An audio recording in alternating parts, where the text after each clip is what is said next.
Hey everyone, welcome to today's exciting story. It's sweet, a bit sour, and with some unexpected drama. At this moment, Sonny just wanted to hide, and Indo asked why, to which she replied, "I never thought about it. It might just be a thin layer of window paper." Today, the boss found Sonny again, using a bunch of sweet nothings to confuse her, and suddenly grabbed her hand to propose. Although happy, Sonny didn't immediately say yes. After seeing Indo, she spilled the beans, as if acting out his soap. The elevator closed slowly. Indo didn't see disappointment creep onto Sana's face. In the days that followed, Sana's dates with her boss became more frequent. Watching them sweetly together, Indo's heart felt like it was being pricked with needles, and her wine glass shattered due to the tense grip.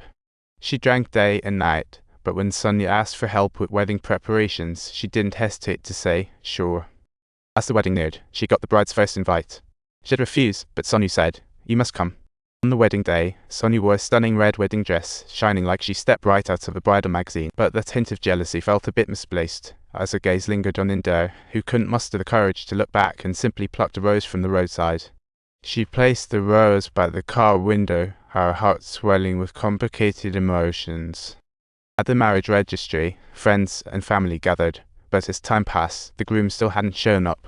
As laughter echoed in her ears, Sonia dashed out, running straight to her boss' door, as if chasing the climax of a movie. Subtitles. She wanted an explanation, but her boss coldly stated, "My mind is completely blank at the moment." She had already been abandoned by her family, and now she had become the one who got left behind. Tearing the rose in her hand, Sonia stood helplessly, crying her eyes out, while Indo silently helped wrap the elegant wedding dress back around. Then she pulled Sonia into a tight embrace, as if to give her a warm hug. The already booked honeymoon hotel, Sonia jumped into the bathtub, venting her frustrations. Indo silently kept her company, but when Sonia tried to get close, she chose to pull away, as if heroes couldn't pass the beauty's gate. After many attempts to reach out, Sonia finally made Indo choose to stay. One morning, Indo woke up to find Sonia missing from her side.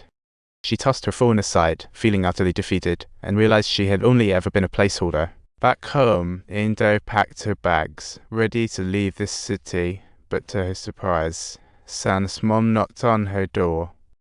It turned out the little daughter was getting married, and she hoped Indo could help deliver an invitation.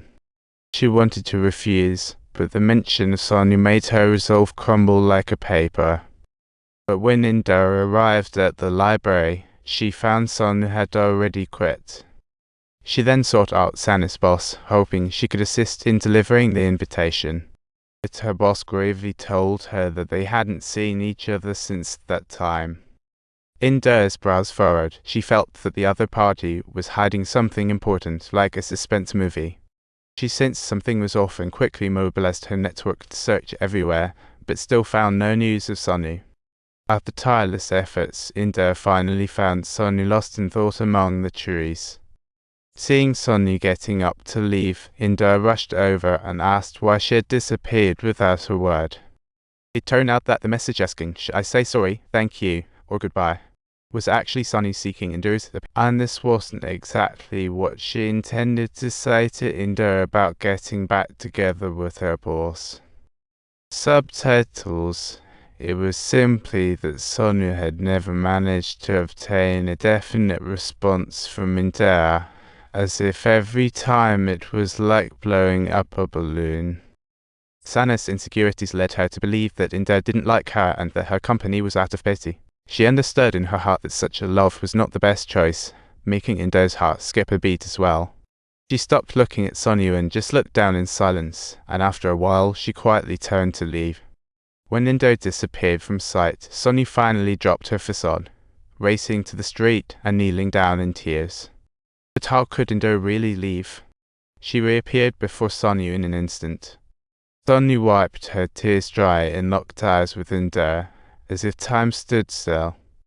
Finally, she delved into Indo's embrace, completely oblivious to the strange looks from those around them. In the hospital, the doctor told Indo that Sonia had a tumor in her brain, and things didn't look good. The situation seemed rather bleak, and the doctor warned her not to run around. "I told Sonia and her husband all of this. Just give it a moment." Angry, Indo found her boss and threw a punch at her face. However, the boss' explanation instantly transformed the anger into concern. It turned out that the company regularly arranges employee health checkups, which is precisely why the boss was aware of the situation. On that particular day, the boss went to seek out Sonyu with the intention of informing her of this news. "You lied to me? You've never said anything to Indo." He just took away a promise. Back at the hospital, Indo took Sanna's belongings. He accidentally spotted a bracelet, which turned out to be a carefully prepared wedding gift for her sister. Indo knew Sonny would desperately want to attend her sister's wedding, but with her condition and her father's opposition, it might be tough to make it. So, to ensure Sonny wouldn't have regrets, Indo decided to disguise herself as staff and set up multiple cameras at the wedding. When Sonny woke up, she led him into a building. They navigated through a narrow hallway, turning the key, and the door swung open. A well-orchestrated romance was quietly unfolding in the seemingly chaotic place. It was as if rehearsed for a long time. Indo skillfully flipped the switches, and the room brightened. She waved the indicator light, and one by one, the lights flickered on, pulling on the strain, letting ribbons cascade down from above.